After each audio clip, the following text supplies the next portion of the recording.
soit simple.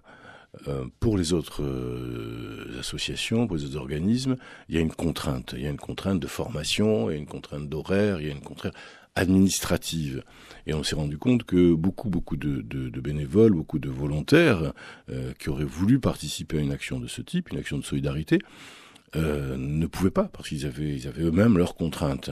Et donc l'idée que nous avons eue, c'était d'établir un système qui soit beaucoup plus souple, c'est-à-dire où il n'y a pas de formation, il n'y a pas de contraintes, et c'était en fonction du temps que pouvait donner l'aidant que les choses pouvaient se faire. Donc c'est lui qui était beaucoup plus disponible, et en fonction de sa disponibilité, qui pouvait donc téléphoner et appeler donc les personnes âgées. Parce qu'on s'est rendu compte qu'il y avait un vrai problème au niveau de la solitude. Vous savez, on parle d'1,5 million de personnes qui sont seules, personnes âgées qui sont seules, mais sans vouloir vous abreuver de chiffres. Il y a un rapport de la Fondation de France, à partir de là-dessus que nous avons commencé à travailler. Vous avez une personne sur 4 qui est seule en France, qui vit seule. Vous avez 32% des personnes âgées qui ont un contact avec leurs enfants une fois par semaine. C'est un truc de fou. Vous avez 48% des personnes âgées qui discutent une fois par semaine avec leurs voisins. Donc vous imaginez cette solitude qui est absolument dramatique. Et ces gens vivent seuls. Et on sait combien la solitude peut être anxiogène, mortifère, et comment on peut essayer juste avec un coup de fil de permettre à ces personnes de retrouver du lien social, de revivre.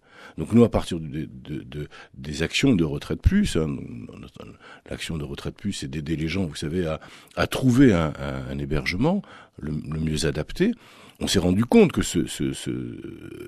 ce problème était crucial, et qu'au-delà donc du travail de Retraite Plus, on a essayé de créer un service qui est un service simple, qui permet d'avoir des aidants qui vont appeler ces personnes âgées pour passer avec elles une demi-heure, 1 heure ou plus. Ensuite, après, il y a des affinités qui se créent, et on a vu aussi dans ce genre de relation des personnes qui sont devenues quasiment des aidants, mais des aidants peut-être pas au quotidien, mais en tout cas régulièrement.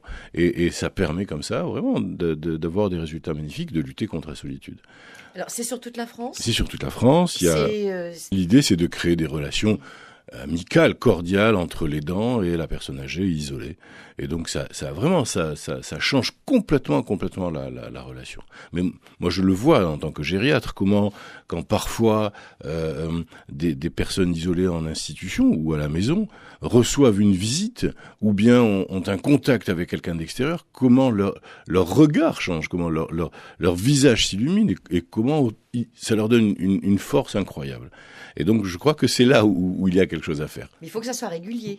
C'est quelque chose qui va se réguler entre l'aidant et la personne qui reçoit l'appel.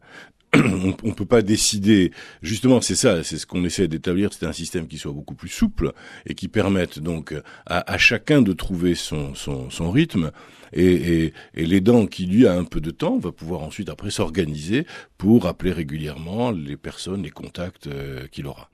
Et donc c'est ça l'intérêt, c'est de pas rentrer dans une structure qui soit une structure lourde administrative de contraintes.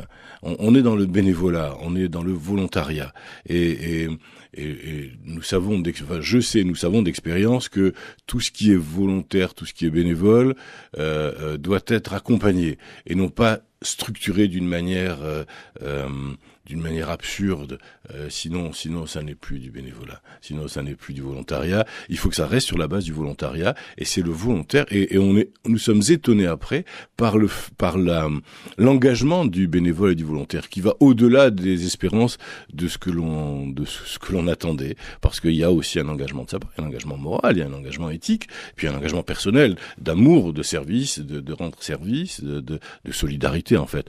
Tout cela est fondé sur une notion qui est la solidarité. La moyenne d'âge des bénévoles, c'est tous les âges ? Écoutez, aujourd'hui, c'est intéressant. Aujourd'hui, on a à peu près tous les âges. On a des personnes jeunes, des personnes un peu plus âgées que les jeunes, on va dire. Hein, voilà, on est dans la middle age. Oui, c'est aux alentours de la cinquantaine. Voilà, cinquantaine. Quelques jeunes aussi qui ont conscience de ça et qui ont ont envie d'aider, mais c'est surtout des adultes. Voilà, ce sont des adultes qui ont peut-être vécu aussi des expériences douloureuses et qui ont cette conscience que une société moderne se reconnaît au sort qu'elle fait pour ses seniors, qu'elle a pour ses seniors, les attentions qu'elle a. Et peut-être que vieillissant aussi, ils se disent je dois aussi m'occuper de mes parents, parce qu'un jour peut-être qu'il faudra qu'on s'occupe de moi. Voilà. C'est combien de temps un coup de fil ? Un coup de fil peut varier entre 5 minutes et 1 heure. Et puis parfois aussi, vous savez, les personnes âgées qui n'ont pas envie de rester 3 heures au téléphone. Parfois juste l'appel en soi. C'est intéressant parce qu'on le voit dans des films, dans des séries, mais on le voit aussi dans la vie. Quand parfois on va voir une vieille tante ou un parent, et le fait de les voir, le fait d'aller les embrasser, mais tout cela change complètement leur journée. Je pense que c'est souvent plus un problème de qualité que de quantité, mais je crois beaucoup à cette notion dans l'amour. Je crois beaucoup plus à l'investissement dans le moment qu'à la durée. Vous savez, il y a comme ça des histoires où des enfants disent à leurs parents mais je te vois pas assez, alors que le parent passe sa journée avec l'enfant. En fait, pendant la journée, il suffirait que juste de 5 minutes d'un investissement complet du parent pour que l'enfant soit heureux, alors qu'on peut passer beaucoup de temps avec les gens sans les regarder. Et là, c'est vraiment je crois que c'est pas un problème de durée, c'est un problème d'investissement dans le temps que l'on passe.